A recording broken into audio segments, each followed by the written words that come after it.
Assalamualaikum warahmatullahi wabarakatuh. Sampurasun renyang satu semuanya yang sedang berada di rumah ya, sampurasun juga.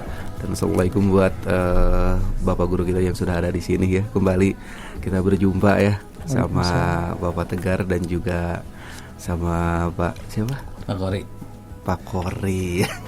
Duet maut. Akhirnya juga selamat pagi ya buat yang satu semuanya kembali ya, berjumpa kembali tentunya dengan Putra di sini di dalam program khusus yaitu Satuhu dalam pendidikan. Ayo kita belajar di Satuhu ya. Yang kembali kita belum bisa belajar secara langsung bersama adik-adik kita SMK Negeri 1 Cisarua ya. Dan juga mungkin untuk minggu yang kesekian ya kita mengajar melalui radio, melalui program luringnya ya.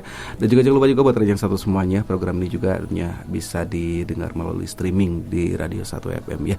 Dan juga tentunya bila adik-adik ingin bertanya boleh bertanya di channel YouTube ataupun juga bertanya langsung kepada nomor bapak-bapak gurunya agar bisa memahami dengan pelajaran apa yang diberikan oleh guru-gurunya ya. Oke, dan juga tentunya untuk mempersingkat waktu kita akan sama-sama mendengarkan apa yang diberikan ya, atau materi yang diberikan oleh Pak Tegar dan juga Pak Kori, dan juga buat adik-adik semuanya di rumah dan juga buat rencang satu semuanya di rumah juga tentunya silahkan untuk mendengarkan secara baik dan juga benar ya. Oke, buat Pak Kori dan juga Pak Tegar saya persilahkan. Assalamualaikum warahmatullahi wabarakatuh. Innal hamdalillah nahmaduhu wa nasta'inuhu wa nastaghfiruh wa na'udzu billahi min shururi anfusina wa min sayyiati a'malina. May yahdihillahu fala mudilla lahu wa may yudlilhu fala hadiyalah. Asyhadu an la ilaha illallah wahdahu la syarika lah wa asyhadu anna Muhammadan abduhu wa rasuluhu alladzi la nabiyya ba'dah. Qala Allah ta'ala fi kitabil karim a'udzu billahi minasyaitonir rajim. Bismillahirrahmanirrahim. Ya ayyuhalladzina amanu taqullaha haqqa tuqatih wa la tamutunna illa wa antum muslimun. Shadaqallahul azim. Alhamdulillah, ahlan wa sahlan, sampurasun siswa-siswi rencang Satuhu yang ada di mana saja. Kita bersyukur kepada Allah Subhanahu wa taala hari ini kita bisa dipertemukan kembali secara audio lewat channelnya Radio Satuhu.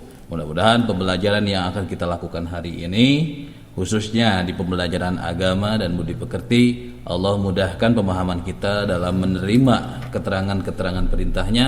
Dan mudah-mudahan kita termasuk salah satu golongan orang-orang yang senantiasa mencari ilmu dan Allah tinggikan derajatnya. Sebab bagi Allah sudah kepastian barang siapa yang mencari ilmu dan memahaminya serta mempraktikannya dalam kehidupannya, maka Allah akan tinggikan derajatnya di hadapannya baik di dunia maupun di akhirat. Mudah-mudahan kita semua termasuk salah satu golongan itu. Amin amin ya Allah ya rabbal alamin.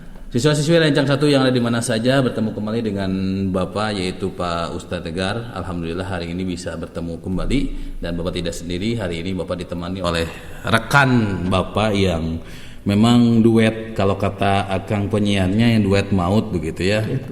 Gimana Pak kabarnya Pak Ustadz Kori? Alhamdulillah bi khair Ustadz Tegar.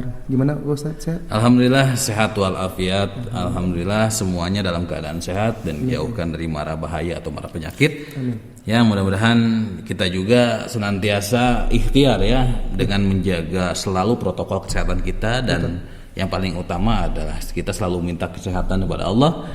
Salah satu caranya adalah dengan kita senantiasa ibadah ya, dan yang kedua kita senantiasa memintakan ampun kepada Allah. Karena segala sesuatu pun tidak akan terjadi tanpa adanya kehendak Allah, dan kita pinta kehendak Allah itu adalah dengan ibadah dan memohon ampunan. Mudah-mudahan kita semua diampuni oleh Allah dosa-dosanya dan diberikan sesuatu yang bisa memberikan diri kita kekuatan agar senantiasa ibadah kepada Allah Subhanahu wa taala. Amin amin ya Allah ya rabbal alamin. Ustaz Gori, hari ini perbincangan kita masih tentang perintah Allah di dalam Al-Qur'an, yaitu Quran surat Al-Maidah ayat 32 yang isinya adalah tentang menghindarkan diri dari tindak kekerasan. Jadi memang perintah Allah ini jelas, kita harus menghindarkan diri kita, siapapun kita harus menghindarkan diri dari tindak-tindak yang berupa kekerasan. Nah, ini sudah sejatinya Allah perintahkan jelas bahwa kita senantiasa harus hidup rukun dan jangan sampai mengadakan atau menjadikan diri kita bertindak kekerasan terhadap yang lain. Seperti apa Qur'annya, seperti apa perintahnya, mari kita akan bahas bersama-sama. Tapi sebelum kita ke sana, Siswa-siswi Rencang 1 yang ada di mana saja barangkali ingin bertanya berkaitan dengan materi atau dengan kegiatan kita hari ini bisa disampaikan lewat nomor WhatsApp yang sudah disediakan lewat Google Classroom. Jadi kalau ada pertanyaan silahkan disampaikan saja ke situ. Ya. Baik Pak Kori, kita mulai.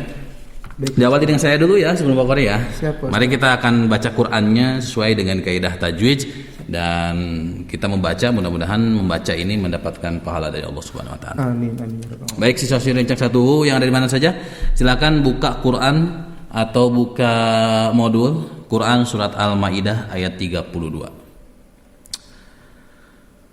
A'udzu billahi minasy syaithanir rajim.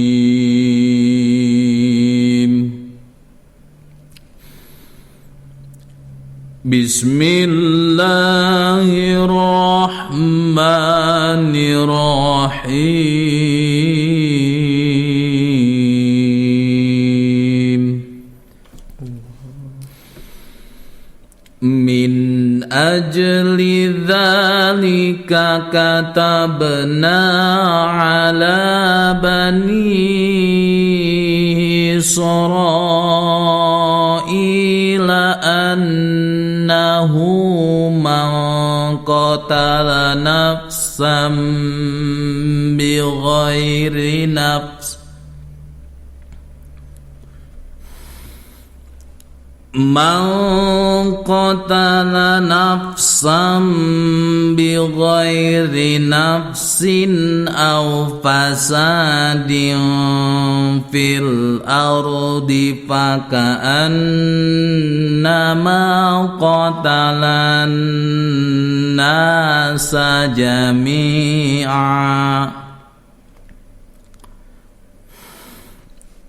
فَكَأَنَّمَا قَتَلَ النَّاسَ جَمِيعًا وَمَنْ أَحْيَاهَا فَكَأَنَّمَا أَحْيَا النَّاسَ جَمِيعًا وَلَقَدْ جَاءَتْهُمْ رُسُلُنَا بِالْبَيِّنَاتِ ثُمَّ إِنَّ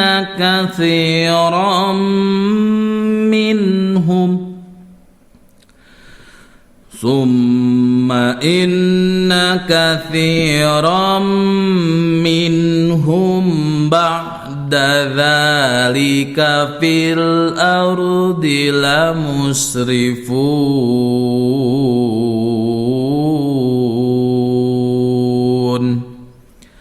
صدق الله العظيم.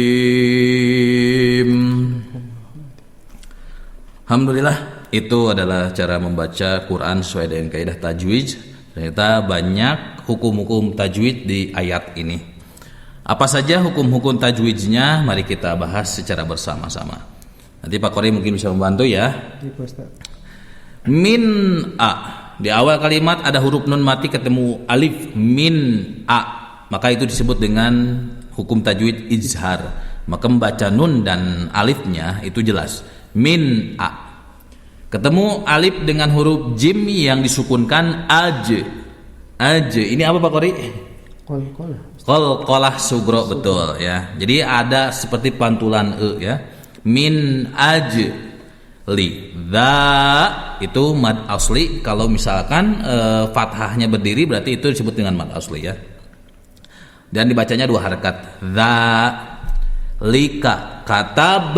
Kata huruf ba disukunkan itu masih sama qalqalah sugro ya. Kata ada e-nya. Na itu mad tabi'i dibacanya 2 harakat. Ala mad asli. Bani i. Nah, ketika ada huruf ni ya dan itu di selanjutnya adalah huruf ya disukunkan dan ketemu dengan alif, maka ini disebut dengan mad wajib mutasil dan dibacanya juga harus panjang 6 harakat bani i. Nah gitu ya. Isra'i, ro juga sama, itu mad wajib mutasil dibacanya 6 harakat. I mad tabi'i la. Anna itu gunnah dibacanya 3 sampai 4 harakat. Anna. Hu. Nah, kalau ini hu apa Pak Qori ya? Mad silah qasirah. Jadi dibacanya 2 harakat. Mangko huruf nun ketemu dengan qaf maka itu disebut dengan ikhfa. Jadi dibacanya samar. Mang ya. Mangko qatala nafsam bi nafsam sambi. Nah, itu huruf sin fathahnya tain ketemu dengan huruf ba maka itu disebut dengan iklab. Jadi mengganti huruf ba sebelumnya dengan mim. Jadi nafsam bi ghairi nafsin a. Nafsin a itu izhar karena kasratain ketemu dengan alif. Nafsin a jelas. Au fasa matobi dilfi itu ikhfa juga.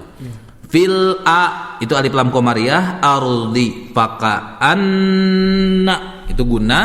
Nama matobi qatalanna itu alif lam syamsiyah. Na matobi'i sa. Jami matobi'i a. Kalau berhenti di a berarti itu hukum tajwidnya berarti menjadi mad iwad ya. Tapi kalau dilanjutkan itu menjadi idgham bi gunah. Jami au maka a-nya itu langsung menyambut dengan huruf waw. Awwa wa man a. Man a izhar jelas ya. Ya matobi ha matobi fakaanna gunnah ma'a. Nah, karena itu ma ketemu dengan hamzah maka disebut dengan wan wajib mustatil ya. Dibacanya 6 harakat. Fakaanna ma'ah. Nah, ahyanna ya itu tadinya matobi'i tidak menjadi matobi'i karena ketemu dengan alif lam samsiyah maka matobi'nya menjadi hilang. Ahyan nasa na matobi'i sa. Jami matobi'i a madiwad. Walaqad ini kalau kalah sugro juga ja mad wajib mutasil karena bertemu dengan hamzah. Atshum rusuluna matobi'i bil bayyina mad asli. Ti summa itu gunah. Inna gunahnya ada 2. Summa inna. Nah, kasih matobi'i rammi itu idgham bi gunah. Ram minhum itu ma izhar minhum. Ba'da dzalika fil alif lam qamariyah ardi lamusrifun. Nah, di akhir kalimat dibacanya panjang fun itu mad aurid li sukun. Nah, mudah-mudahan kita semua paham ya bagaimana cara membaca Al-Quran ini dengan kaidah tajwid yang benar. Alhamdulillah kita sudah membahas tentang tajwidnya. Kita lanjutkan kepada pengertiannya. Sebab kita membaca kalimah Arab ini, Pak Ustadz ya. Iya, betul. Kalau kalimah Arab bagi orang-orang yang paham mungkin dengan membacanya juga sudah paham. Tapi kita masih belajar, maka kita perhatikan artinya supaya kita lebih paham kalimat perintah Allah ini. Seperti apa artinya? Seperti begini. Artinya, oleh karena itu kami tetapkan suatu hukum bagi Bani Israel bahwa barang siapa yang membunuh seorang manusia bukan karena orang itu membunuh orang lain atau bukan karena membuat kerusakan di muka bumi, maka seakan-akan dia telah membunuh manusia seluruhnya. Dan barang siapa yang memelihara kehidupan seorang manusia, maka seolah-olah dia telah memelihara kehidupan manusia semuanya. Dan sesungguhnya telah datang kepada mereka rasul-rasul kami dengan membawa keterangan-keterangan yang jelas. Kemudian banyak di antara mereka sesudah itu sungguh-sungguh melampaui batas dalam berbuat kerusakan di muka bumi. Ada catatan yang harus kita lihat ya di ayat ini, dari arti terjemahnya ini. Di antaranya adalah yang dimaksud dengan membunuh orang bukan karena suatu hukum, artinya bukan karena hukum kisos, artinya di luar hukum kisos membunuh seorang manusia. Biasanya kan hukum kisos itu adalah membunuh karena dia sudah melakukan kejahatan yang memang kalau dalam hukum Islam ini hukumannya adalah dihukum mati atau kisos ya. Nah, kalau membunuhnya bukan karena itu, maka ini masuk pada kategori ayat ini. Nah, Terus hukum Bani Israel, yaitu seakan-akan dia telah membunuh manusia, adalah bahwa Allah itu menciptakan manusia luar biasa.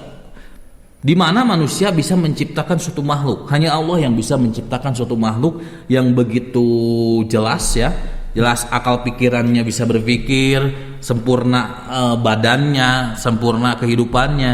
Akan tetapi manusia itu bukan memelihara, malah merusak. Misal ya, seorang manusia itu malah merusak. Nah, ini tidak diperbolehkan karena apa yang Allah ciptakan ini jangan sampai dirusak. Kalau kita merusak apa yang Allah ciptakan, berarti kita termasuk orang-orang yang memang tidak yakin, tidak taat kepada perintah Allah. Nah, selanjutnya tafsirannya adalah sesudah kedatangan Rasul itu datang ke tiap umat membawa keterangan-keterangan yang nyata kepada setiap umatnya agar itu dipatuhi. Namun memang yang namanya manusia selalu diliputi dengan nafsu dan ego, sehingga kadang-kadang perintah Rasul oleh manusia-manusia yang lain atau umatnya itu selalu diabaikan, padahal ini adalah keterangan yang jelas dari Allah Subhanahu wa taala. Nah, anak-anak, siswa-siswi Rancang 1 yang dari mana saja, kita lihat sebab-sebab turun ayat ini. Kenapa sampai Allah menurunkan bahwa ayat ini perintah ini jangan sampai kita berbuat tindak kekerasan. Kenapa? Nah, ini asbabun nuzulnya. Peringatannya kepada orang beriman, khususnya kaum Yahudi. Kenapa dikhususkan kepada kaum Yahudi? Karena dahulu kaum Yahudi menyelesaikan masalah itu selalu dengan tindak-tindak yang kekerasan. Jadi tanpa adanya pikir panjang, tanpa adanya solusi, selalu bermain tindak kekerasan. Nah, Allah memperingatkan kepada kaum Yahudi dan orang beriman agar memenuhi semua akad dan janji yang pernah dilakukan. Biasanya manusia hidup bersosial pasti ada yang namanya akad. Akad itu adalah seperti hubungan sosialnya seperti apa, sehubungan kebutuhannya dan janji-janji yang dilakukan. Nah, ciri-cirinya orang yang beriman itu adalah selalu memenuhi janji, mensyukuri nikmat Allah, menyebarkan kedamaian dan tidak bertindak kekerasan, apalagi sampai melakukan pembunuhan tanpa hukum kisos atau hak.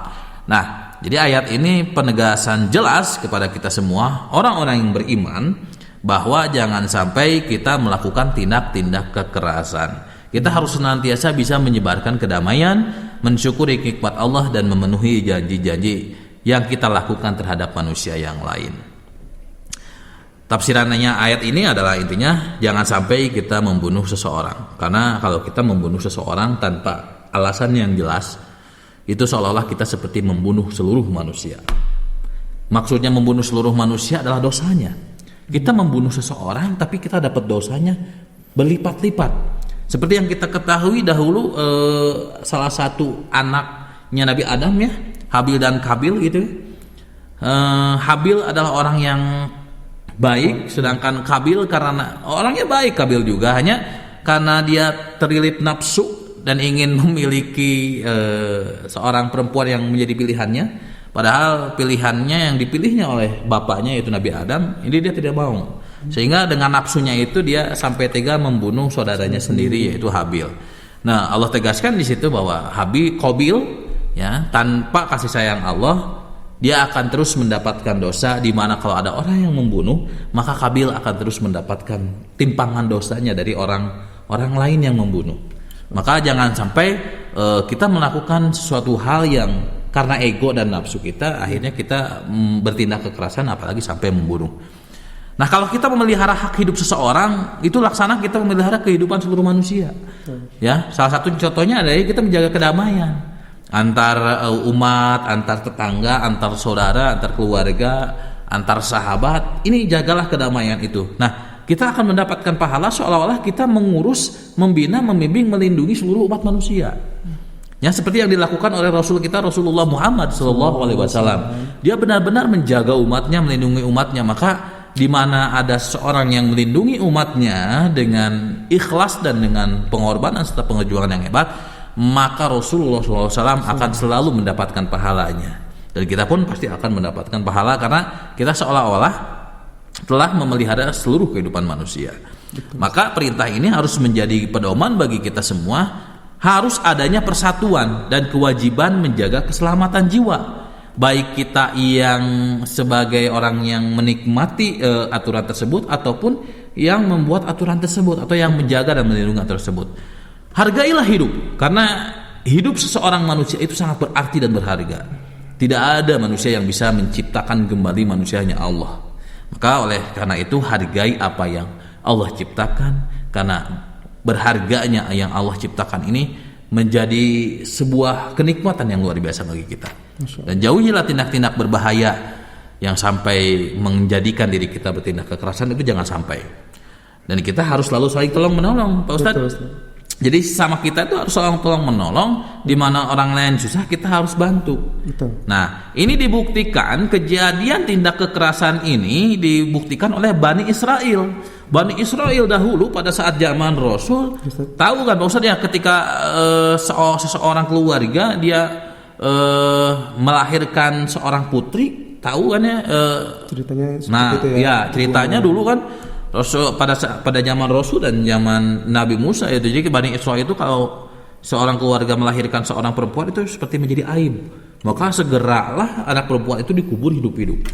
Bangga kalau misalkan dia bisa melahirkan seorang anak laki-laki. Nah, ini adalah satu pemahaman yang kurang jelas gitu ya. Sehingga datanglah Rasul memberikan bukti, namun sebagian dari Bani Israel itu sombong, melampaui batas dan berbuat kerusakan di muka bumi. Sehingga Allah lenyapkan anugerah kehormatan, kekayaan dan kekuasaan yang mereka miliki. Sehingga kalau kita berkaca dari tafsir ayat ini, kita harus menjaga kedamaian agar kita senantiasa diberi anugerah kehormatan oleh Allah Subhanahu wa taala, kekayaan dan kekuasaan di dunia maupun di akhirat. Namun jika kita tidak ingin mendapatkan anugerah, malah kita ingin mendapatkan murka, kesengsaraan dan kehinaan baik di dunia maupun di akhirat, jangan sampai kita mendapatkan itu. Intinya, jagalah kedamaian dan jauhilah tindak kekerasan. Itu tafsir dari ayat ini.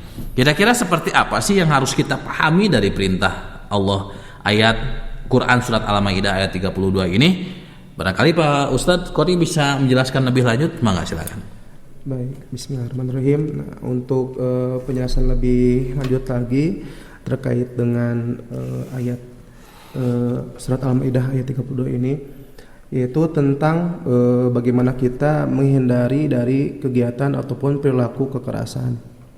Nah, mungkin nanti di beberapa kesempatan ke depan nanti akan dijelaskan lebih rinci lagi. Nah, namun di sini saya akan memberikan gambaran sikap yang mencerminkan dengan ayat ini. Yang pertama, sebetulnya tadi sudah disebutkan oleh Ustaz Tegar ya, namun membantu saja hal-hal yang memang harus kita cermati dari ayat ini, yaitu rincian satu semua, menjauhkan diri dari segala bentuk tindak kekerasan terhadap sesama, apalagi yang dapat menghilangkan nyawa ya. Jadi sekiranya perilaku yang berpotensi yang nantinya itu baik hanya sebatas kecelakaan atau bahkan menghilangkan suatu nyawa, itu dihindari. Jadi dari awal ataupun dari pertama kali akan ada perilaku tersebut, nah itu segera diberhentikan gitu ya niatnya, karena Allah itu maha adil, maha baik.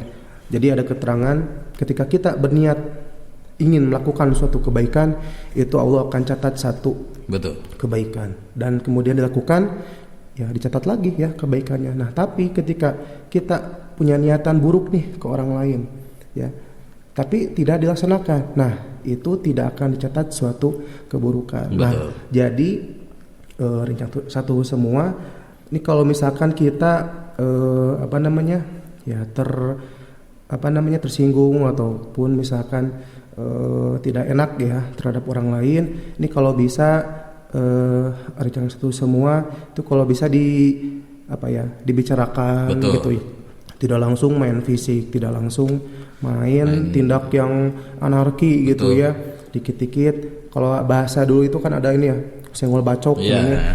Dikit-dikit kesenggol kemudian ngebacok gitu ya, mitah-mitah. Jadi kalau misalkan memang tersinggung, tidak enak, itu silakan langsung diutarakan kepada yang bersangkutan, tidak di belakang atau bahkan kalau saya baca berita atau melihat di televisi ya, berita-berita itu banyak sekali sekarang kasus-kasus pembunuhan yang kalau di zaman dulu waktu saya kecil Ustaz, Ya. itu hal yang ini gitu, yang memang jarang yang Tabu ya. tabu gitu. Ya. Nah sekarang itu kayak yang biasa gitu. Seperti biasa karena psikologis ya, karena kita sering lihat pembunuhan. Padahal mungkin tertekan ya, atau misalkan karena dampak dari media yang sering memperlihatkan perilaku kekerasan. Ya, meskipun memang pura-pura nih, misalkannya ada main tusuk-tusukan gitu ya, pukul-pukulan, tenang-tenangan. Tapi ketika dilihat oleh anak kecil atau bahkan orang yang memang punya memang sifatnya keras ya, karena ada media yang memberikan contoh ya seperti itu. Jadi seperti biasa. Ya, gitu. jadi dipraktekkan di dunia nyatanya. Nah, kemudian juga banyak juga ya yang terjadi di luar sana itu perilaku dari mulai anak ke orang tuanya gitu ya, sampai berani mukul gitu kan, berani berbuat kasar gitu kan. Itu harus mendalik ya. Jadi wah sudah sangat parah sekali. Nah mungkin ini juga menjadi tugas kita untuk selalu mengingatkan kepada keluarga kita nih yang paling dekat, kerabat kita, teman kita, kalau misalkan memang ada potensi untuk berperilaku ataupun akan melakukan tindak kekerasan, itu dihalau, di stop ya. Karena memang ini perintah Allah, tidak boleh ya. Bahkan ini bukan kata undang-undang, bukan kata ustadz ataupun guru agama, tapi langsung perintah dari Allah Subhanahu wa taala. Seperti itu Ustadz. Nah, kemudian juga bagaimana cara kita untuk melatih agar tidak gampang berperilaku anarki atau keras ya, temperamental. Nah, ini bisa nih dipraktekkan, meningkatkan semangat tolong menolong dalam memenuhi kebutuhan hidup masing-masing, apalagi yang menyangkut kepentingan umum. Nah, kalau misalkan marah nih, wah saya kesel nih ke orang yang tadi marahin saya, cobalah ambil sapu ya, ambil sapu, kemudian sapu-sapu deh, bersih-bersih itu. Itu mengalihkan nafsu ego itu ke hal yang lebih bermanfaat seperti itu. Kalau misalkan kita pulang kerja pusing gitu ya, stres seperti apa, marah-marah, jangan ke orang rumah, ke orang tua, ke suami, ke istri, apalagi ke anak nih, kasihan banget. Nah coba deh yang bawa kendaraan itu bawa spon, bawa ember, cuci motornya, kemudian atau misalkan ngelihat di depan depan rumah tuh kotor, coba bawa lapel, pel atau sapu. Itu insya Allah nantinya juga akan berdampak kepada hal yang lebih bermanfaat, seperti itu. Terkadang di kehidupan nyata kita berurusan dengan orang siapa, namun yang bahasanya katembelehan ya. Kalau bahasa Sunda itu katembelehannya siapa gitu.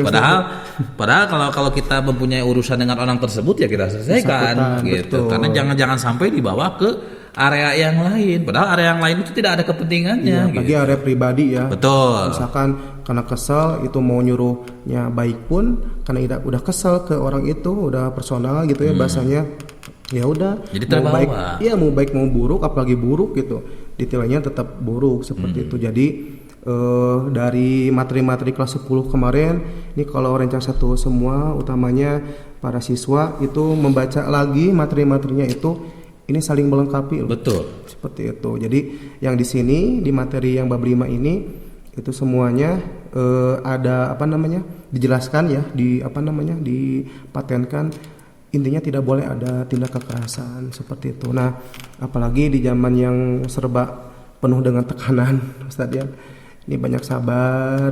Betul. Banyak ya zikir, istighfar, barangkali memang ini mungkin cara Allah untuk menggugurkan dosa-dosa kita ya, karena mungkin kita sibuk dengan duniawi. Nah ini kan agak longgar nih. Nah mungkin sholatnya, kemudian tadarusnya itu bisa lebih lagi diperbanyak ya, di tiap waktu ataupun tepat waktu. Betul. Ya sholat, kalau misalkan kita ngaret-ngaret nih, ngong adan teh nya, ngong ya bahasana, ngong adan teh langsung gitu ke masjid atau ambil air wudu.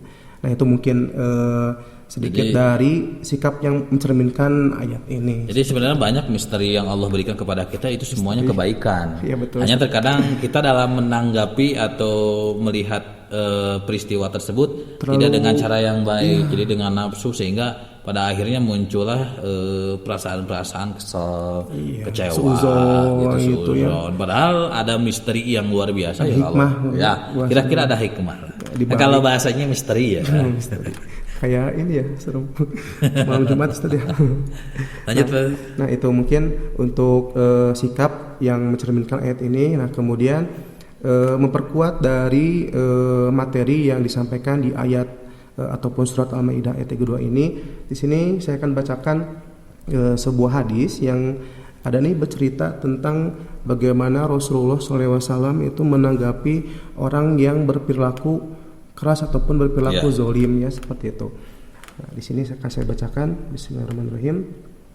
An Urwata bin Zubair qala maro Hisham bin Hakim di Hizamin ala unasim min ambati bishamin qad uqimu min syamsi faqala ma sya'nuhum qalu habisu fil hisyah faqala Hisham asyhadu sami'tu Rasulullah sallallahu alaihi wasallam yaqulu innallaha yu'adzibul ladina yu'adzibuna an-nasa fid dunya rawahu Muslim. Nah, di sini akan saya bacakan artinya. Urwah bin Zubair berkata, Hisam bin Hakim bin Hizam pernah melewati beberapa orang dari para petani di Syam yang dijemur di bawah terik matahari. Kemudian Hisam bertanya, mengapa mereka ini dihukum? Mereka menjawab, mereka disiksa karena masalah pajak. Hisam berkata, aku bersaksi, sesungguhnya saya pernah mendengar Rasulullah SAW bersabda, sesungguhnya Allah Subhanahu wa taala akan menyiksa orang-orang yang menyiksa orang lain di dunia. Hadis riwayat Muslim. Nah, di sini kandungan makna hadisnya larangan berlaku kasar dan menyakiti sesama manusia, apalagi menyiksa meskipun terhadap orang yang melakukan kesalahan. Di sini kita bisa ambil poin nih. Kalau dari pengertian hadis ini udah jelas ya. Udah. Barang siapa yang menyiksa orang lain di dunia, maka di akhirat Allah akan menyiksa dia. Nah, itu. Ya, jadi memang misalkan di sini, itu ada orang zalim tuh kok nggak pernah kena azab ya, kok nggak pernah ini. Di sini sudah dijelaskan ya, ketika ada orang yang menyiksa orang lain di dunia, itu akan Allah siksa juga nantinya. Nah, terkadang muncul ini yang namanya nafsu sombong. Wah, saya menyiksa orang nih, mau ngelakuin dia ke seorang, lihat saya mah kebal hukum. Padahal ya, kebal hukum maksudnya artinya dia jarang dapat hukuman atau apa gitu ya. Padahal secara jelasnya dia nanti akan sengsara seumur-umur.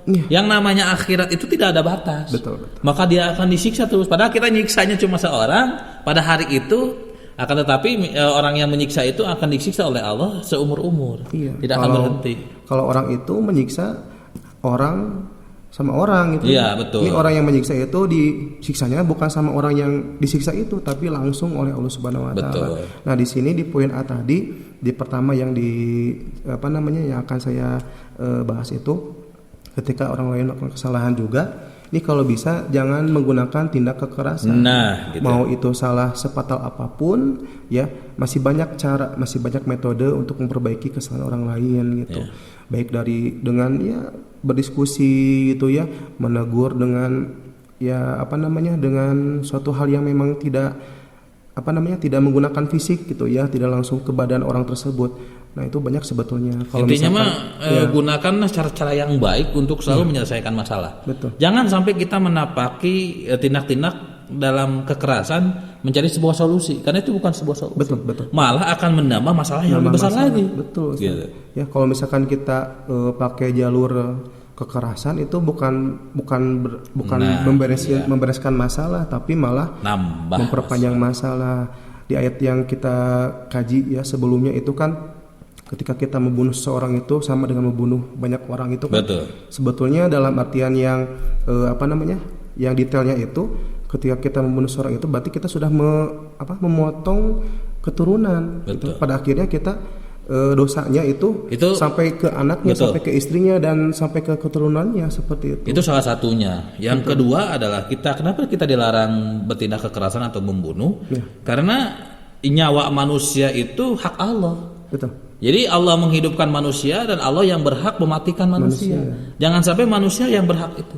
Seolah-olah kita sudah melampaui Allah. Nah itu jangan sampai dilakukan. Betul. Tugas kita mah intinya adalah mendamaikan diri dengan manusia yang lain. Betul. Jangan sampai kita melakukan kekerasan, apalagi sampai pembunuhan. Itu hak prerogatif Allah menghidupkan dan mematikan. Jangan sampai kita melampaui batas itu. Betul. Gitu. Mujadala 6 Yang kedua, betul. Jadi ada manajemen emosi mungkin Betul. ya. Jadi kalau tadi ya disebutkan juga, kalau misalkan ada yang menyinggung perasaan kita, itu jangan langsung main geplak gitu ya, jangan langsung main fisik badan. Itu bisa kita utarakan, bisa kita bicarakan terlebih dahulu. Ini seperti intinya itu. adalah hanifah muslimah. Gunakan dengan cara-cara yang lembut dan menyelamatkan. Betul. Kalau ada masalah, kita selesaikan dengan kepala dingin, dengan solusi yang bisa menyejukkan kepada semua pihak. Jangan sampai mengatasi masalah dengan masalah. Ya itu tadi kita punya masalah diselesaikan dengan kekerasan, makin nambah masalah. Gitu. Luar biasa Ustaz.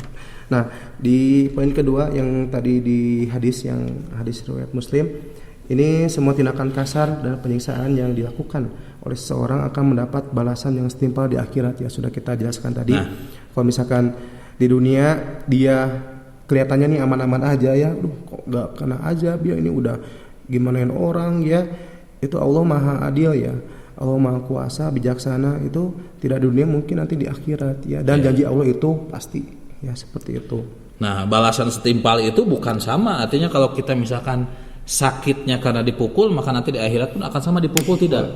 Tapi setimpal di akhirat itu adalah berkelipatan, artinya rasanya itu lebih menggigit, lebih panas gitu, lebih rasanya tuh lebih edan gitu, karena perbandingan hidup di dunia dan akhirat kan sangat berbeda sekali. Betul. Kalau di dunia kita sebentar, kalau di akhirat lama. Betul. Artinya kalau dalam durasi ukuran, durasi sakitnya atau seperti apa, nanti kalau kita di akhirat disiksa oleh Allah, maka balasan itu sepertinya lebih berkali-kali berlipat-lipat ganda ya. Bahkan di suatu keterangan orang-orang kafir berkata, kalau tahu gini mah lebih baik saya jadi tanah. Iya, karena dengan apa yang dia lakukan di dunia, berbuat kerusakan, sehingga dia di akhirat dibalas oleh Allah dengan dirusaki dia juga ya, di akhirat maksudnya disiksa gitu. Sehingga dia sampai berkata sebuah bentuk penyesalan. Tahu-tahu gini mah saya minta kepada Allah mending jadi tanah daripada jadi manusia gitu. Diem aja gitu. Iya betul. Jadi tidak ada siksaan, tidak ada perhitungan tahu gitu jadi tanah. Tapi itu kan sudah semua terlambat ya. Pada akhirnya orang kafir ya mendapatkan siksa sesuai dengan amal mereka di dunia. Padahal sudah diberi keterangan yang jelas dari rasul-rasul yang dikirimnya kepada mereka. Betul. Nah, jadi ini bukti dari agama Islam itu agama yang betul-betul universal ya. Betul. Jadi pembahasan ataupun aturannya itu bisa dipergunakan dari zaman ke zaman gitu ya. Tidak hanya pada zaman Rasul ya, tidak hanya pada zaman kita saja ya. Di zaman Rasul mungkin nggak ada, itu ada ya sebetulnya contohnya ya. Dari mulai pemimpin yang adil, yang zalim, dari mulai pedagang yang jujur, yang tidak amanah atau banyak bohongnya, itu banyak diceritakan ya pada waktu itu. Nah, ringkas itu semua sudah dibahas di Al-Quran. Jadi kalau misalkan memang perlu ya yang namanya tahu nih bagaimana cara kita hidup di dunia itu, agar nantinya kita bisa petik kebaikan di akhirat, bisa kita petik ya kenikmatan di akhirat itu. Silakan ya buku panduannya dibaca. Apa itu? Kitab Al-Quran ya, seperti itu. Nah, kemudian dari banyak sumber-sumber ya, dari mulai Al-Quran dan hadis juga ternyata ilmu-ilmu modern juga membahas tentang teori-teori tentang tindak kekerasan ini ya. Kok kenapa ya orang-orang itu bisa melakukan tindak kekerasan, apa dasarnya, apa alasannya? Ini kalau dari psikolog berpendapat ya, di sini juga munculnya tindak kekerasan itu adalah dari pengaruh media massa ya. Jadi yang tadi disebutkan, kalau misalkan di rumah ada televisi, itu silakan dipergunakan dengan bijaksana ya, tidak melihat, menonton apalagi dengan anak ya, tayangan-tayangan yang memang itu bisa atau berpotensi akan dicontoh atau ditiru oleh anak-anak kita ya. Jadi intinya sih lebih peka saja dengan lingkungan ya, jangan sibuk sendiri. Betul. Ya. Kalau misalkan kita di rumah atau misalkan kita ada di lingkungan tertentu, itu lihat lingkungan sekitar, itu lihat kondisi di sekitar, barangkali ada memang yang harus diperbaiki. Kita kewajibannya itu kan sebagai khalifah ya, sebagai pemimpin ya, sebagai penguasa di muka bumi ini, bukan berarti kita semua jadi raja ya, tapi memang harus saling melindungi ya di alam bumi kita tercinta. Nah, jadi untuk hal-hal yang bisa berpotensi pada hal tersebut itu bagi yang sudah tahu ilmunya ya, bagi yang sudah mengerti, itu silakan diaplikasikan ya di lingkungan masing-masing agar tetap bisa menyebarkan kedamaian ya, seperti itu Ustaz. Mungkin banyak yang bertanya sebenarnya tindak kekerasan itu apa sih dan seperti apa? Karena banyak yang kita ketahui tindak kekerasan itu seperti memukul gitu kan, menendang. Padahal tindak kekerasan itu banyak bentuknya. Nah, kita lihat pengertiannya dulu supaya kita paham apa sih sebenarnya tindak kekerasan itu. Nah, kekerasan adalah tindakan agresi dan pelanggaran yang menyebabkan penderitaan, dimaksudkan untuk menyakiti orang lain. Jadi tindakan-tindakan kita, hal-hal yang kita lakukan terhadap orang lain memang ada niat, misalkan dimaksudkan adalah tujuan ya, tujuannya adalah agar yang orang lain yang kita ingin itu menderita. Baik itu dengan tindak-tindak penyiksaan, pemukulan, pemerkosaan dan lain sebagainya. Nah, termasuk juga kepada binatang. Misalkan ini niat kepada ucing yang najongnya gitu, misalkannya ya ucing ngaliwat kepada tepun-tepun acan kita najong, misalkan gitunya. Nah, jadi kekerasan kepada binatang atau hewan juga ini termasuk ke dalam kategori ayat ini. Arti lain dari kekerasan adalah kecenderungan agresif. Agresif tuh kalau dalam bahasa kita ketahui, agresif tuh jadi sensitif lebih jadi kalau gitu ya? kalau ada sesuatu yang masuk itu cepat gitu, cepat tanggapnya, terus cepat melakukan tindakan-tindakan yang tidak sesuai dengan perencanaan. Jadi lebih ke nafsu ya. Jadi kecenderungan agresif untuk berperilaku merusak terhadap benda. Nah, benda apapun yang ada di depannya atau sampingnya itu cenderung untuk merusak. Padahal nafsunya atau bermasalahnya dengan siapa, sedangkan yang kata beliau tadi benda-benda yang di sekelilingnya. Ini juga adalah suatu perbuatan tercela. Intinya adalah tindakan pelanggaran, tindakan agresif terhadap manusia ataupun binatang. Ini semua adalah perbuatan tercela yang memang Allah tidak suka. Nah, kalau kita melihat dari itu pengertian kekerasan, maka sebenarnya kekerasan itu dibagi dua. Apa saja? Kekerasan sembarang. Satu yaitu kekerasan sembarang, mencakup kekerasan skalanya atau lebih kecil atau tidak terencana. Nah, kalau kekerasan sembarang biasanya dalam kehidupan pribadi masing-masing. Misal, gini, kita dalam berkendara nih, padahal kita sudah tertib menggunakan knalpot yang tidak membisingkan, SNI ya, intinya segala kita sesuaikan gitu. Tiba-tiba kita ketika perjalanan ada seorang juga yang menggunakan motor sama, namun dengan menggunakan caranya berbeda dan lebih mengusik gitu. Jadi cara berkendaranya mengganggu lah ya, atau dengan knalpotnya yang bising yang membuat semua orang jadi torek misalkan gitu ya. Karena saya pernah merasakan hal itu, Pak Ustaz. Ketika di jalan itu enak-enaknya diem gitu. Jadi lagi enak diem, tiba-tiba ngelewat motor, jadi suaranya tuh kayak petir sampai torek gitu saya. Nah, ini kan perbuatan tercela. Jadi kekerasan yang pada akhirnya misalkan kita yang kesal sama orang itu dikejar. Itu dikejar, dimarahin gitu kan. Apalagi sampai tindak-tindak pemukulan ini adalah kekerasan sembarang. Jadi tanpa ada rencana. Jadi tiba-tiba ada mendadak begitu.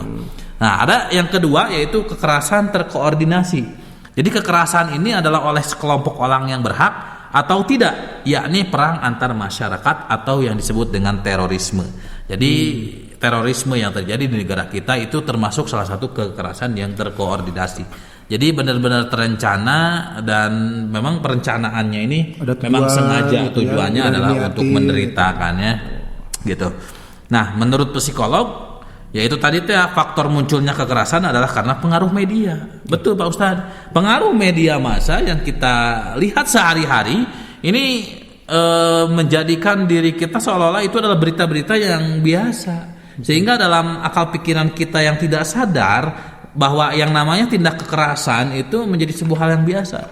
Bahkan sekarang tindak kekerasan di lokasi kejadian ditayangkan lewat televisi.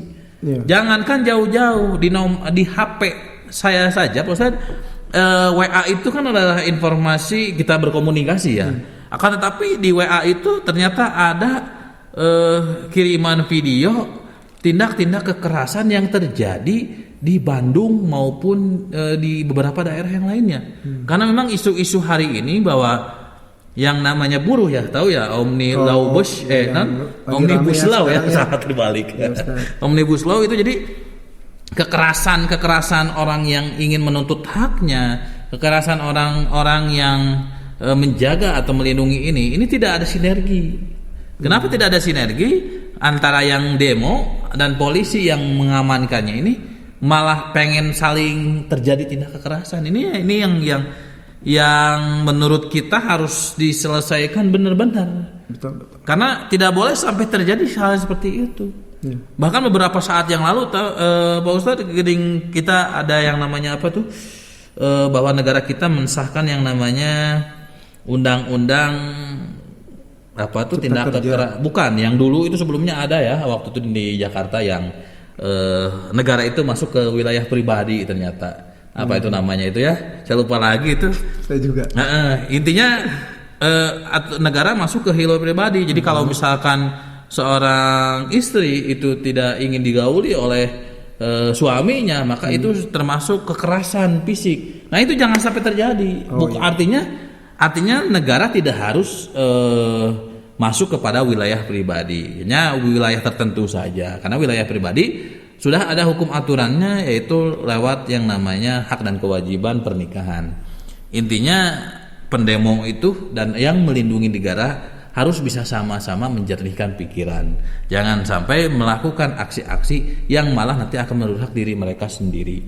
Pendemo disiksa oleh polisi, polisi juga kena batunya dari pendemo. Ini jangan sampai terjadi. Ini adalah tugas berat bagi sebuah negara. Kadang-kadang negara kita menganggap itu hal biasa, padahal itu hal yang salah. Kalau pemimpin negara kita membiarkan hal tindak kekerasan itu terjadi, maka pemimpin negara kita telah berdosa. Sebanyak orang yang ada di dalam negaranya. Kalau pemimpin negara kita tidak segera membenahi hal itu, maka jangan berharap bahwa kehidupannya di akhirat akan sesuai dengan apa yang dia interpretasikan. Bahkan mungkin akan jauh.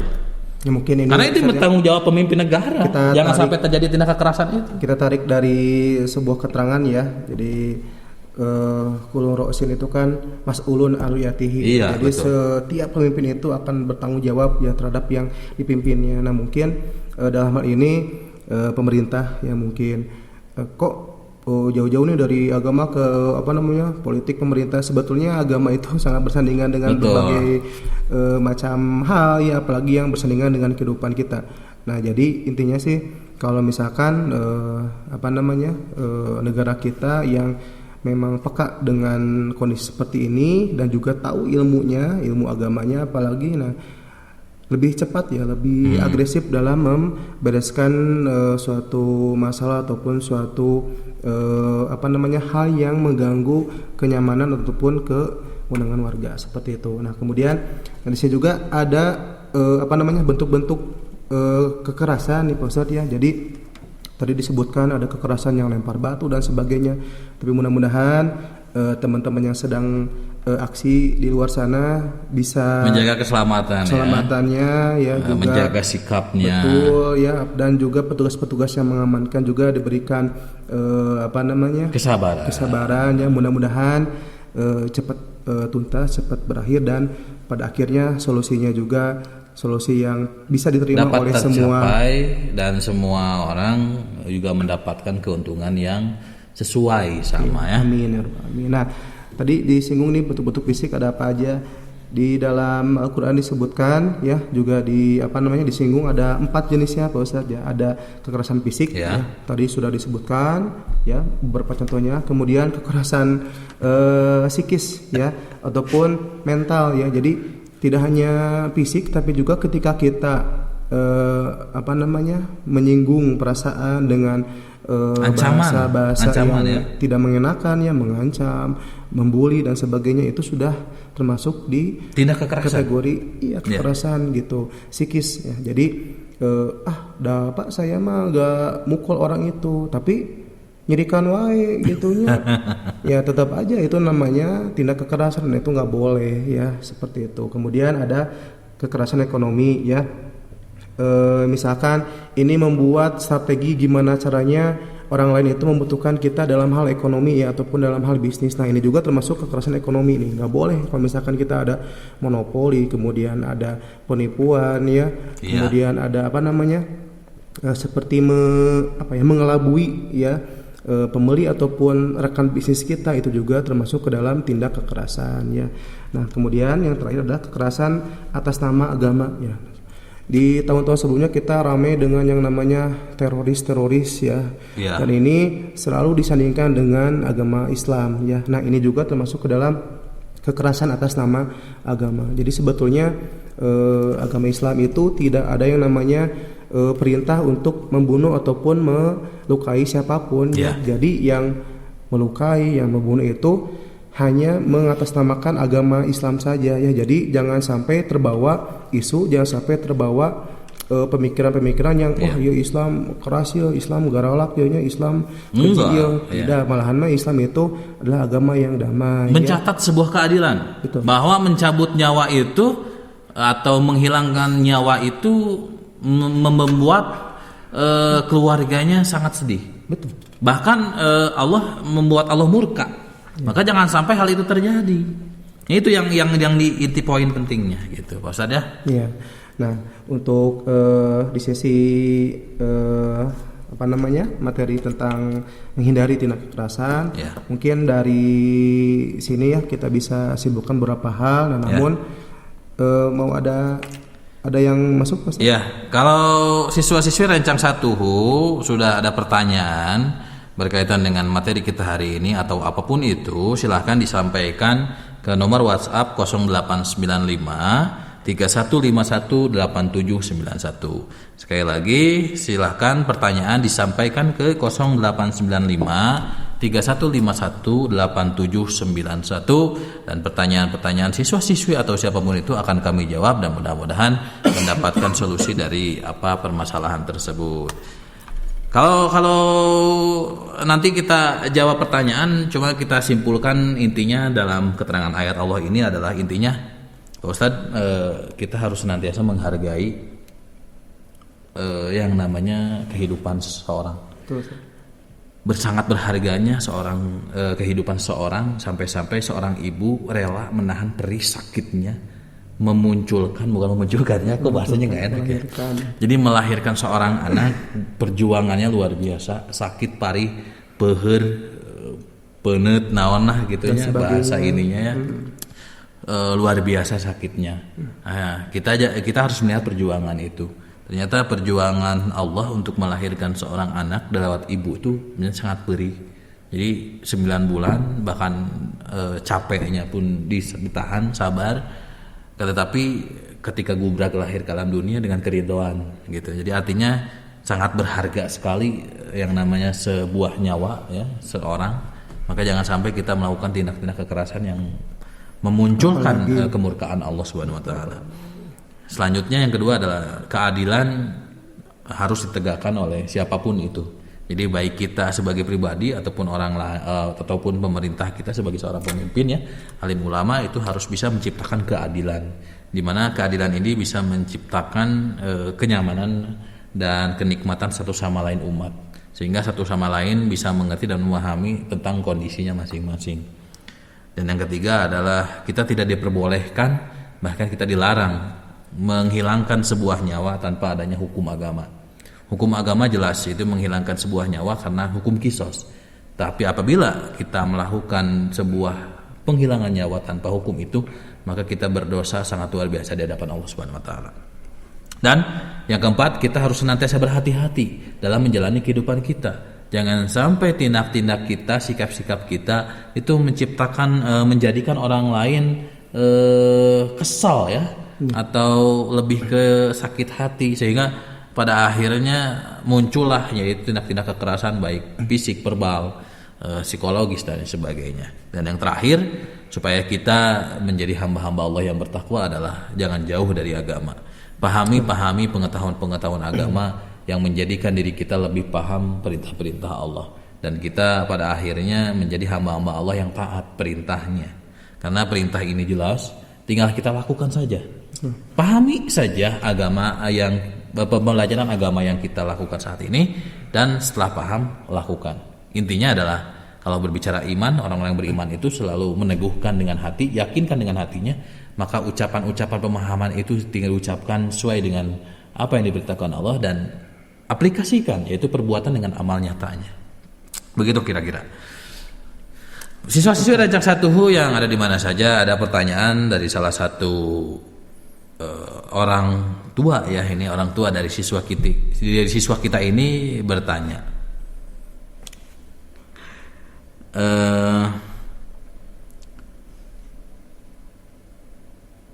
Ini pertanyaannya apa nih? Oh, pertanyaannya bertanya tentang seputar pembelajaran ya. Kalau misalkan pembelajaran yang dilakukan hari ini bisa dilakukan di kemudian hari, atau artinya berarti siswa tersebut sedang ada dalam keadaan yang tidak bisa meninggalkan untuk keluarga ya, itu boleh saja, sah-sah saja ya. Yang penting ada ucapan keterangan sehingga kita mengetahui seperti apa siswa tersebut tidak bisa hadir dalam pembelajaran ya. Iya, dan juga untuk Rancang 1 semua, khususnya kelas 11 yang sekarang jadwalnya itu di hari Kamis ya, apabila memang tidak bisa mengikuti ya karena memang ada keperluan ataupun sakit dan sebagainya, itu dikarenakan sudah ada channel ya ataupun media yang bisa Rancang 1 semua lihat ya, pergunakan itu, silakan nanti sudah ada di classroom ya, jadi silakan nanti dipelajari. Kemudian juga kita sudah bagi modul nih di bab terbaru kita ya, setelah pasca PTS ya, pasca PTS. Nah, itu silakan nanti dipelajari lagi. Kemudian tidak hanya materi yang sekarang juga ya, di 4 bab ke belakang itu juga silakan dibaca-baca lagi, karena memang dari hasil yang kemarin diujikan itu banyak yang masih belum dipahami ya. Nah, jangan sungkan apabila memang ada yang perlu dipertanyakan ya ataupun belum dipahami ya. Kita insya Allah standby ya untuk bisa membantu dalam menjawab pertanyaan, dalam memberikan keterangan-keterangan ya berkaitan dengan materi seperti itu. Nah, mungkin juga untuk tugas-tugas juga ya. Jadi sesuai dengan jadwal ya. Rancang 1 semua khususnya di kelas 11 ini. Jadi nanti ketika sudah diberikan link ataupun tempat pengumpulan tugas itu silakan dipergunakan ya di waktu tersebut ya. Kalau bisa di waktu yang sudah disediakan ya, tidak di luar ya. Jadi tidak susulan-susulan itu kan memang sangat ini ya. Merumitkan yang lain gitu ya. Intinya memang harus sesuai dengan waktu yang sudah disepakati bersama. Betul. Seperti itu. Ustadz, sambil menunggu pertanyaan datang, karena dilihat juga belum ada yang bertanya, ini kita buat sebuah tips ya. Biasanya tips ini menjadi sebuah pesan nyata yang bisa kita lakukan di kehidupan sehari-hari. Bagaimana sih tipsnya agar kita bisa menjaga kedamaian di hidup kita dan kita jauh dari tindak kekerasan? Saya ini Ustaz. Iya betul. Nanti ada tips dari saya, hanya mungkin dari Pak Ustadz dulu ya. Rancang 1 semua yang memang sudah belajar ya ataupun yang memang memahami sekali dengan materi ini, saya juga kan masih belajar juga Ustadz ya. Ini hanya sharing ya, mungkin di beberapa pengalaman ke belakang ya, untuk bisa menghindari perilaku yang memang tidak baik ke orang lain itu memang harus dikuatkan dengan belajar agamanya itu sih sebetulnya. Kalau misalkan kita yang memang belajar agamanya itu setengah-setengah, itu akan antara satu itu terlalu agresif ya, jadi kalau kata pemimpinnya serang aja. Ini kalau kita nggak ngaji itu serang kenapa ya? Ini kan kita lebih kritis. Nah, atau yang kedua ya, masa bodoh atau misalkan gitu wae ge meuni lebaynya misalkan bahasanya ya. Atau masalah gitu mah meuni bawa agama ya. Masalah gini mah meuni bawa agama. Nah, sedangkan tadi sudah sebutkan juga semuanya itu akan bersandingan dengan agama. Betul. Ya, jadi hidup itu memang harus dengan agama. Kalau misalkan kita hidup dengan tidak menggunakan ajaran agama kita, sudah pastilah ya kacoba Allah ya. Intinya gini Pak Ustadz, kita diciptakan, dilahirkan ke alam dunia atas izin Allah, ya, atas kuasanya Allah. Maka Allah beri pedoman agar kita hidup di dunia itu sesuai dengan apa yang Allah inginkan, dan pedoman itu ada di dalam agama. Intinya kalau kita tidak mengikuti pedoman itu, kita akan tersesat, kacau balau, bahkan rusak gitu. Tapi kalau kita mengikuti pedoman tersebut, maka kita akan selamat. Maka dalam agama kita Islam itu menyelamatkan, selamat dan menyelamatkan. Artinya kalau kita paham agama betul, maka semua segi kehidupan dunia ini semua tidak lepas dari agama. Baik itu dari segi akhlaknya, baik itu dari segi akidahnya, baik itu dari segi harapannya, banyak. Jadi pasti yang namanya agama itu masuk pada seluruh segi kehidupan dunia. Ekonomi itu diatur ya, ada aturannya dalam agama kita. Itu mau bergaul dengan teman ya, dengan orang lain juga ada aturannya ya. Ini kalau sudah di materi nanti ya, untuk pergaulannya. Nah, itu kan juga ada aturannya. Jadi memang betul-betul sudah diatur gitu. Makanya kenapa Allah kalau berfirman dalam Al-Qur'an selalu ada bahasa fil ardi wa fis samai. Jadi di dunia dan di langit. Artinya pengetahuan agama itu di dunia artinya mencakup apa saja di dunia itu. Mencakup seluruh kegiatan-kegiatan duniawi ya. Yaitu sama itu kan adalah langit. Kalau langit kan kita tidak ketahui seperti apa ya, karena tidak ada manusia yang bisa menembus langit ketujuh itu kecuali Nabi Muhammad SAW, yang itu pun atas izin Allah.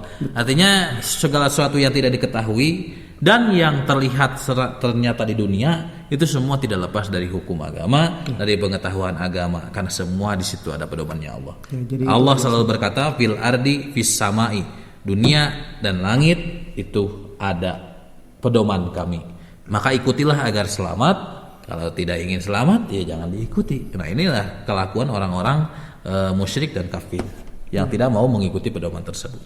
Jadi itu ya dari saya pribadi mungkin untuk bagaimana tips dan triknya yang memang harusnya kita semua itu bukan beban guru agama saja ya, tapi juga setiap muslim ya, muslimat itu kalau misalkan memang mau selamat ya, karena kan agama Islam juga agama penyelamat ya, selamanya selimu itu silakan dibaca buku panduannya, kemudian diikuti segala peraturannya dan menghindari segala larangan-larangan yang sudah dicantumkan di buku pedoman kita ya, Al-Quran. Kalau tip dari saya adalah coba kita pindahkan deh posisi kita kepada orang yang terdolimi.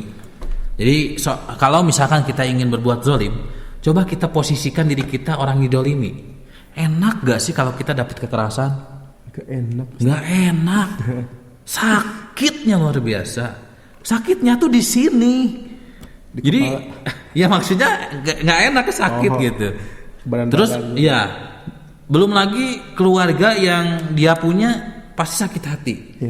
Jangankan ini seorang ibu aja, kalau anaknya diciwit kubatur gitu ya kan yang ngamuk bukan anaknya, yang ngamuk malah ibunya. Berarti kita posisikan diri kita. Jadi posisikan diri kita kepada orang yang terdolimi atau yang mendapat kekerasan itu.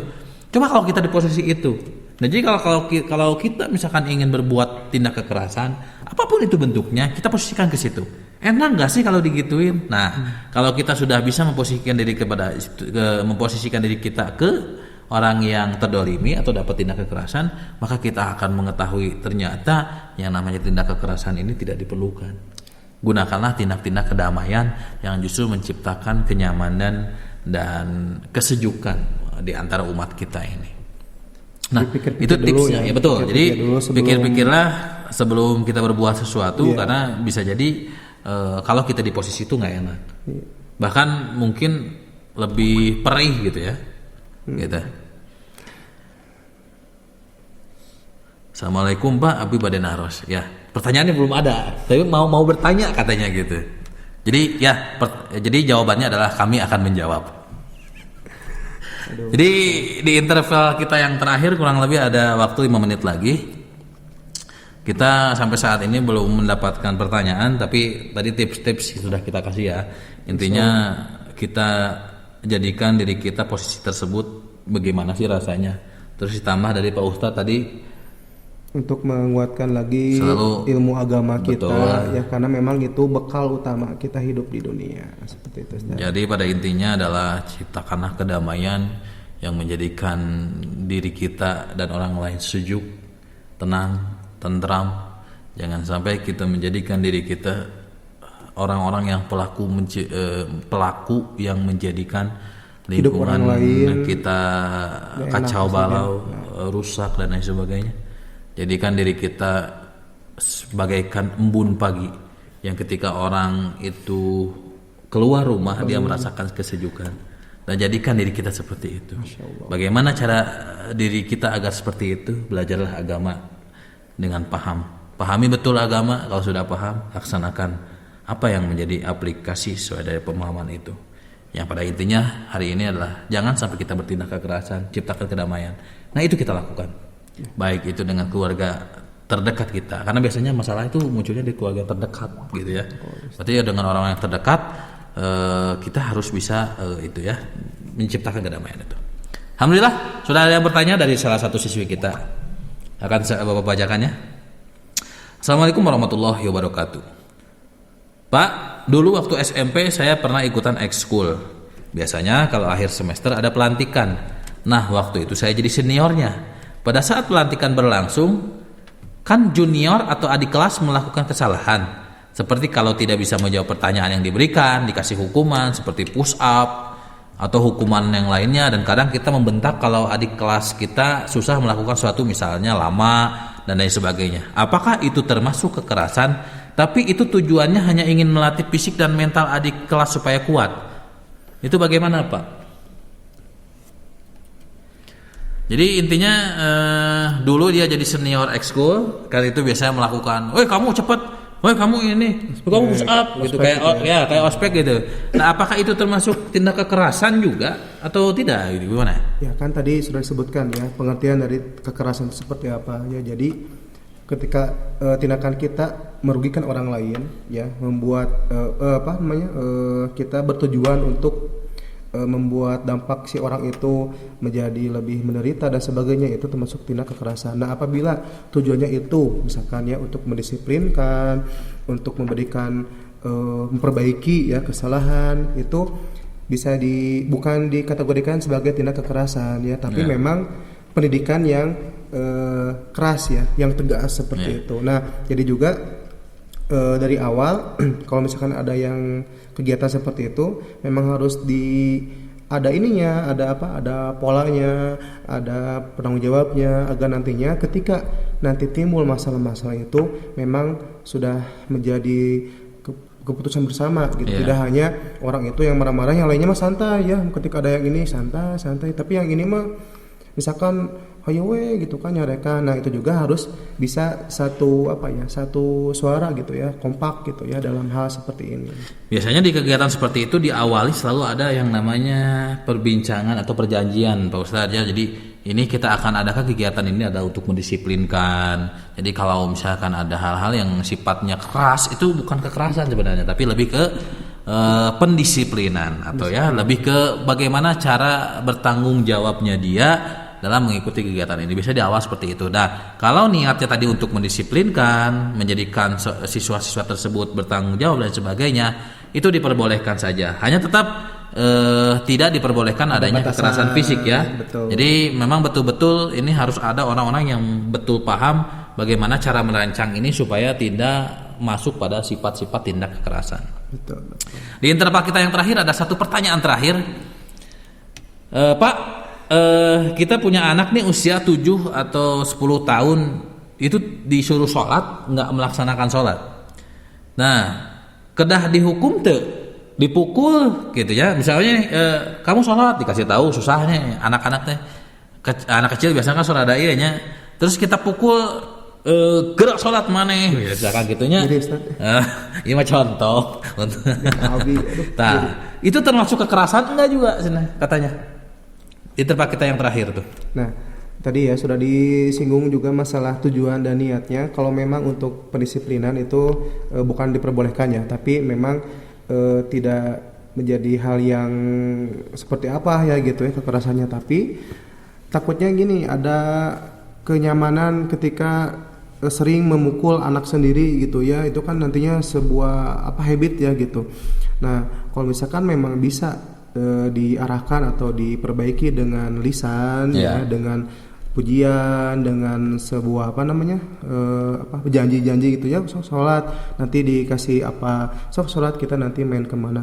Jadi usahakan jangan sampai terjadi pemukulan. Kalau bisa tidak ya, tapi kalau memang ini kan orang tua lebih tahu di mana anaknya. Kalau misalkan memang anak ini mah memang harus seperti ini ya, harusnya bisa konsultasi dengan yang lebih ahli ya, dengan guru agama atau dengan psikolog anak dan sebagainya, seperti itu kurang lebih. Mari kita tutup di interval kita yang terakhir. Intinya damaikan hati kita dengan diri kita. Jangan sampai diri kita berbeda dengan hati kita. Bagaimana cara mendamaikan nafsu di dalam diri kita? Carilah Allah, karena Allah adalah sesuatu yang bisa menjadikan diri kita damai. Kedamaian dan keterapan kita cari kepada yang memilikinya. Jangan sampai kita mencari kepada yang bukan miliknya. Karena kalau kita mencari sesuatu yang bukan miliknya, maka kekecewaan besar akan menimpa kepada diri kita, dan kita akan jauh dari solusi-solusi serta jawaban-jawaban yang kita cari di dunia ini. Mudah-mudahan kita semua diberikan jalan keselamatan oleh Allah Subhanahu wa taala, dan kita termasuk orang-orang yang selamat dan menyelamatkan umatnya. Amin amin ya Allah ya rabbal alamin. Allahumma shalli wa sallim wa barik ala sayyidina Muhammadin wa radhiyallahu tabaraka wa ta'ala an qasati ashabi rasul ajmain. Amin amin ya Allah ya rabbal alamin. Bismillahirrahmanirrahim. Rabbana hab lana min azwajina wa dhurriyyatina qurrata a'yun waj'alna lil muttaqina imama. Allahumma rizqna fahman nabiyyin wa hifdzal mursalin wa ilhamal malaikatil muqarrabin bi rahmatika ya arhamar rahimin. Rabbana atina min ladunka rahmatan wa hayyi lana min amrina rasyada. Rabbana atina fid dunya hasanah wa fil akhirati hasanah wa qina adzabannar wa'fu 'anna waghfir lana warhamna anta maulana fansurna 'alal qaumil kafirin. Subhana rabbika rabbil izzati 'amma yasifun wa salamun 'alal mursalin walhamdulillahi rabbil alamin. Amin amin ya Allah ya rabbal alamin. Kita bertemu lagi di lain kesempatan. Mudah-mudahan kita dalam keadaan sehat walafiat. Akhiril kata wallahul muwaffiq ila aqwamit thoriq. Assalamualaikum warahmatullahi wabarakatuh.